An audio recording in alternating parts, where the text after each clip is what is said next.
ভিডিওতে স্বাগত। তোমরা এতক্ষণ ধরে ওয়েট করছিলে যে আমি তোমাদের কমিট করেছিলাম যে তোমাদের কাউন্সিলিং প্রসেসটাকে পুরো বুঝিয়ে দেব, কিন্তু আমি ওয়েট করছিলাম সিট ম্যাট্রিক্সের জন্য। আমি যখন ভিডিওটা বানাচ্ছি সিট ম্যাট্রিক্স এখনো বেরোয়নি। কাল সকাল থেকেই তোমাদের কাউন্সিলিং শুরু হয়ে যাবে। তোমাদের আমি বারবার কতগুলো বিষয়ে সচেতন করব যে কাউন্সিলিং কিন্তু একটা খুব ট্রিকি ম্যাটার, একটা কৌশলী, একটা চাতুরতা দরকার হয়। এই কৌশলটা বোঝার চেষ্টা করো আগে যে আমি কি বলতে চাইছি। যে এখানে সব পুরোটাই কৌশল, মানে আমার 50,000 র্যাঙ্ক দিয়ে তো আর কৌশল হবে না। যারা ভালো র্যাঙ্ক আছে অথচ ঠিক মতো কাউন্সিলিং প্রসেসে অংশগ্রহণ না করার জন্য কলেজ নাও পেতে পারো, তো একটুখানি সচেতনভাবে শুনবে। আমি খুব অল্প কথায় বলবো, মেন পয়েন্টগুলো আমি এখানে আলোচনা করব। তোমরা যারা নতুন এসছো আমার চ্যানেলটাকে সাবস্ক্রাইব করে দেবে। আর দেখো, জেনপাস ইউজিতে সব ব্যাচেলার ডিগ্রিতে ভর্তি হয়। 9টা ব্যাচেলার ডিগ্রি, এই বছর একটা বেড়েছে, হসপিটাল অ্যাডমিনিস্ট্রেশন। তো আমাকে যারা ফোন করে আমি তাদের বলে দিয়েছি কোন কোর্সের কি পার্সপেক্টিভ আছে, অর্থাৎ কোন কোর্সে কিরকম জবের প্রবাবিলিটি আছে, কি জবের সম্ভাব্যতা আছে, কতটা জব আছে বাজারে। তো এই ধরনের কথা আমি ভিডিওতে আলোচনা করব না, আমার যার দরকার হবে আমার থেকে জেনে নেবে। তো জেনপাস ইউজিতে কতগুলো তোমাদের জন্য গাইডলাইন প্রকাশ হয়েছে। তো গাইডলাইনে 1D তে বলা হচ্ছে, পয়েন্ট নাম্বার 1D তে বলা হচ্ছে যে এটা 3টে রাউন্ডে হবে। First round, second round, third round. তো ফার্স্ট রাউন্ড মানে হচ্ছে যে ফার্স্ট রাউন্ডের মানে হচ্ছে যে অ্যালটমেন্ট রাউন্ড, অর্থাৎ সিট অ্যালট হবে, সিট তোমার নামে অ্যালট করা হবে।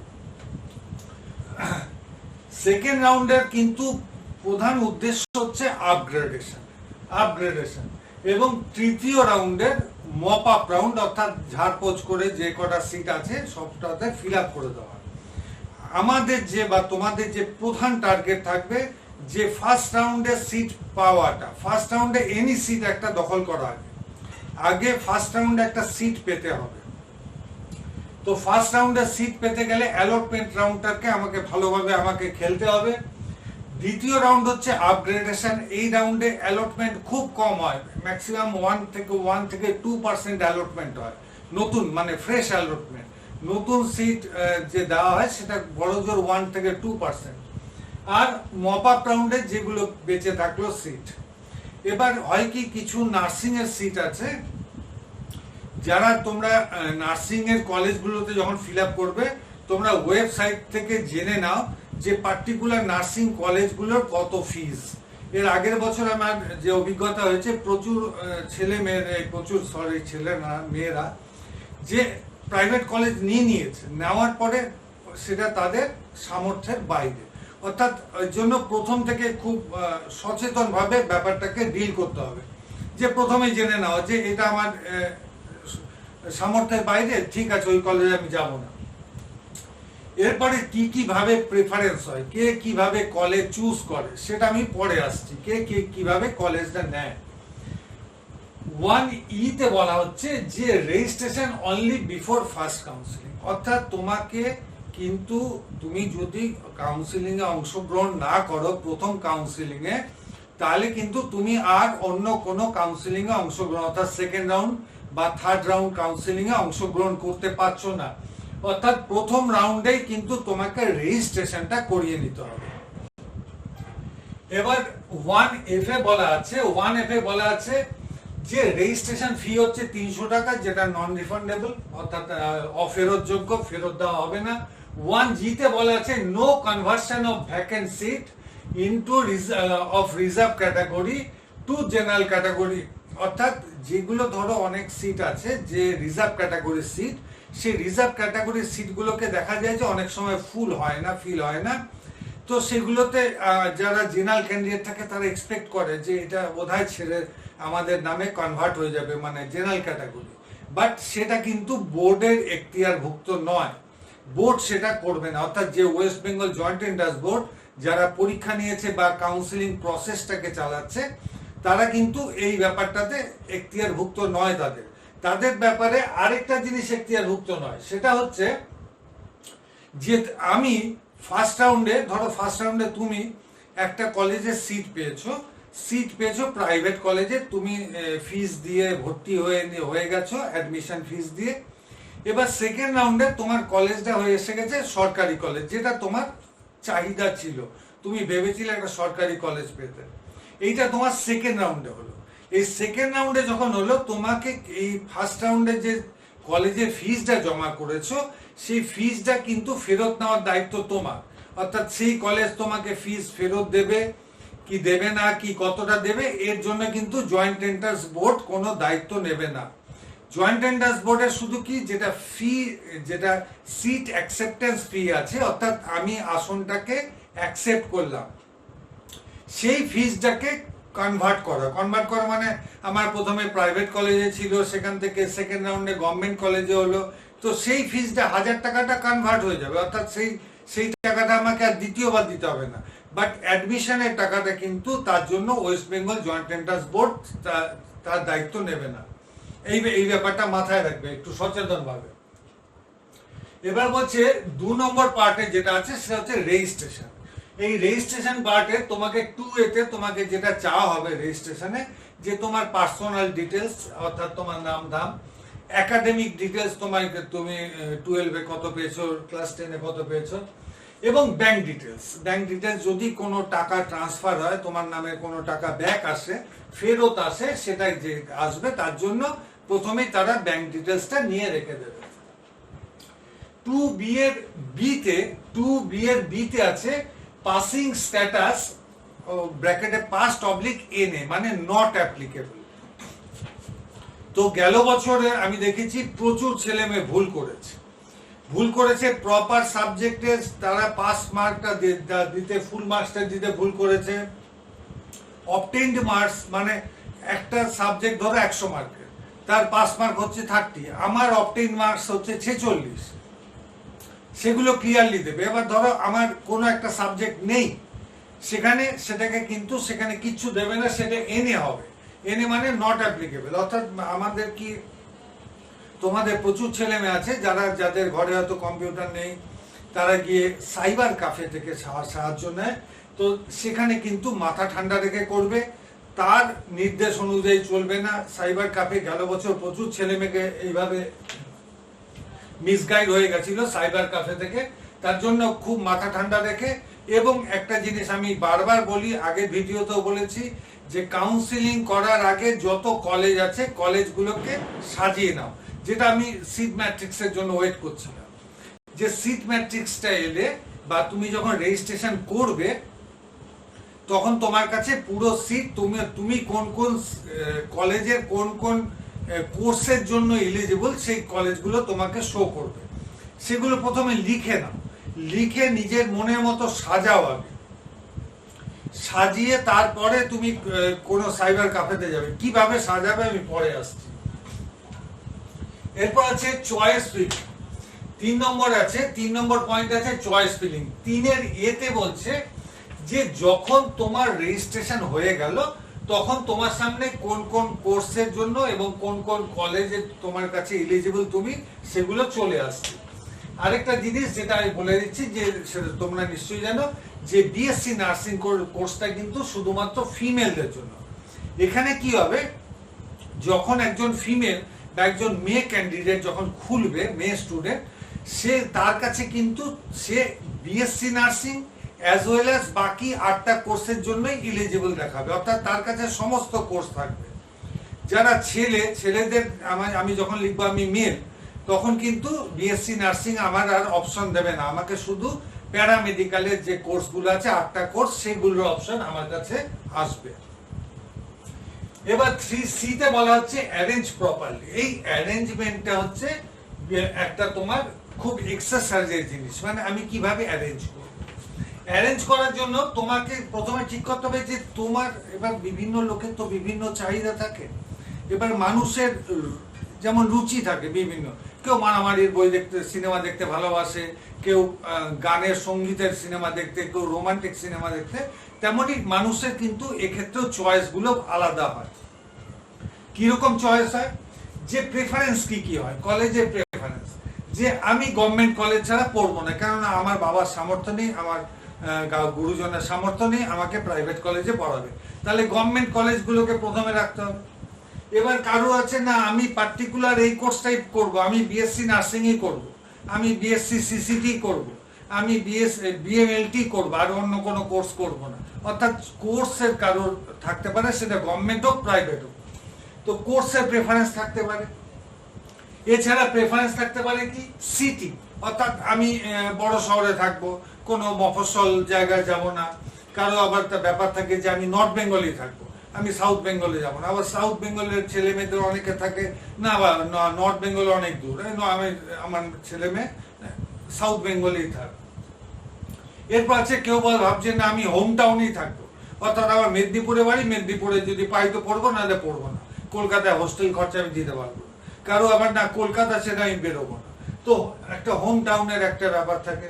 একটা হচ্ছে ডিস্টেন্স, যে দূরত্ব, এত দূরে চলে যাবে যে থাকি আমি পুরুলিয়াতে আর যাব কোচবিহার, এত দূর, তা না বাবা, দরকার নেই।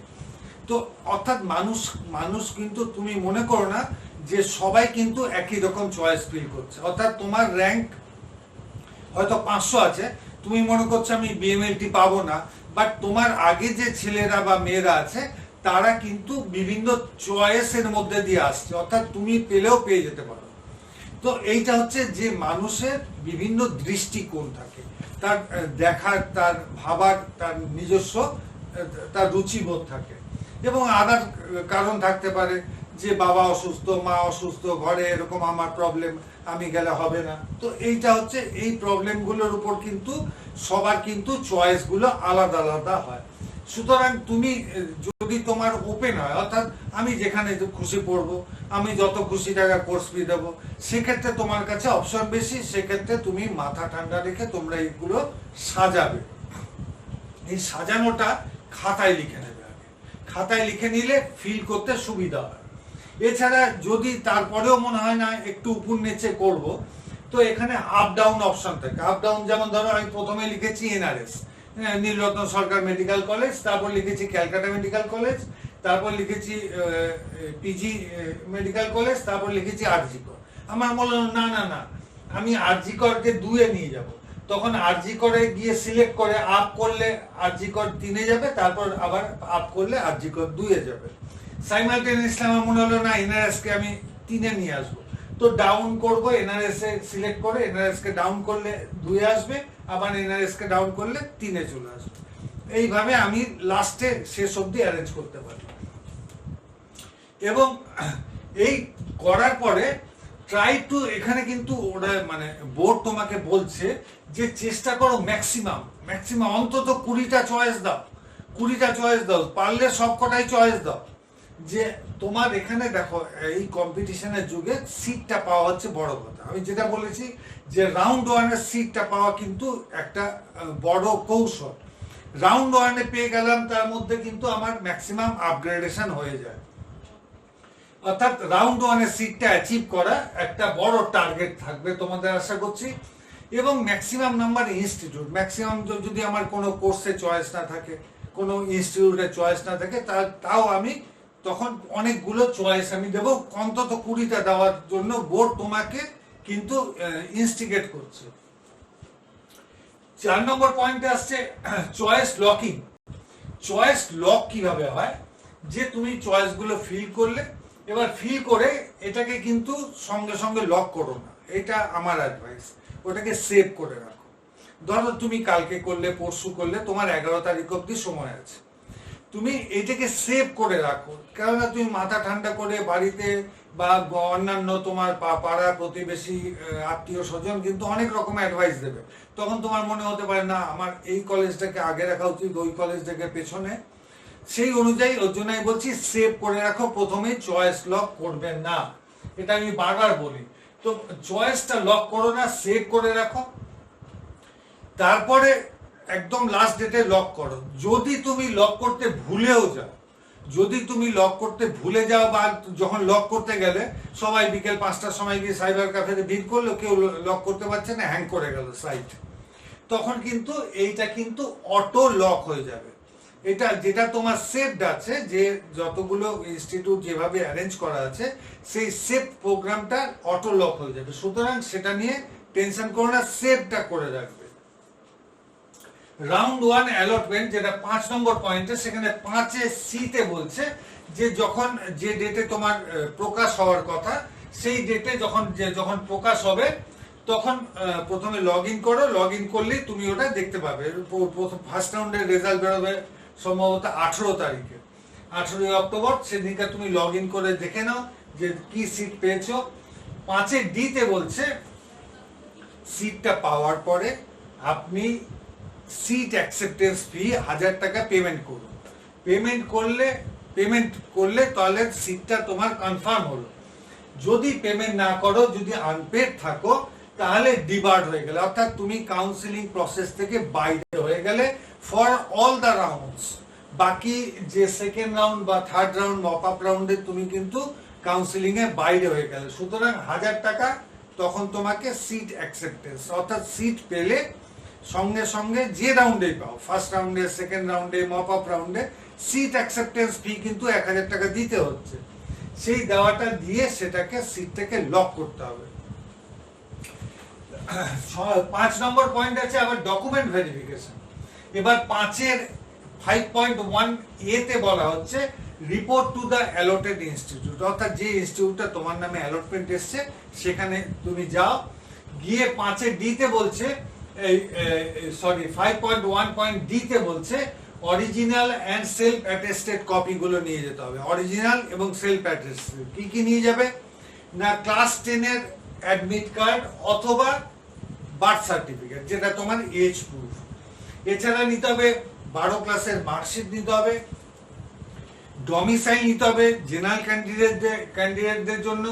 কাস্ট যাদের আছে, যাদের কাস্ট সার্টিফিকেট আছে, সেটা অ্যাজ ওয়েল অ্যাজ সেটাও ডমিসাইল, বাট সেটা মাথায় রাখতে হবে যদি সেই কাস্ট সার্টিফিকেটটা কোনো কারণে ইনভ্যালিড মনে হয় তারা যদি ইনভ্যালিড করে দেয়, সেক্ষেত্রে কিন্তু ডমিসাইলটাও রিজেক্ট হয়ে যাবে, অর্থাৎ ডমিসাইলিটিটাও চলে যাবে। সুতরাং কাস্ট সার্টিফিকেটের সাথে ডমিসাইল এক্সট্রা নিয়ে যেতেই পারো। তো বাট কাস্ট যাদের আছে, যাদের কাস্ট রিজার্ভেশন আছে, কাস্ট সার্টিফিকেট থাকলে আলাদা করে ডমিসাইলের দরকার পড়ছে না। 5.1 তে বলছে যে যখন এই ডকুমেন্টগুলো আমি ইনস্টিটিউটে নিয়ে যাওয়ার পরে ভেরিফিকেশন হলো, ভেরিফিকেশন যদি সাকসেসফুল হয় তখন কালেক্ট ফিজিক্যাল রিপোর্টিং রিসিপ্ট, অর্থাৎ তুমি যে শারীরিকভাবে সেখানে রিপোর্ট করেছো তার একটা তোমাকে রিসিপ্ট দেবে, অর্থাৎ তোমার document verified and physically you have appeared, সেই রিসিপ্টটা কিন্তু রাখবে।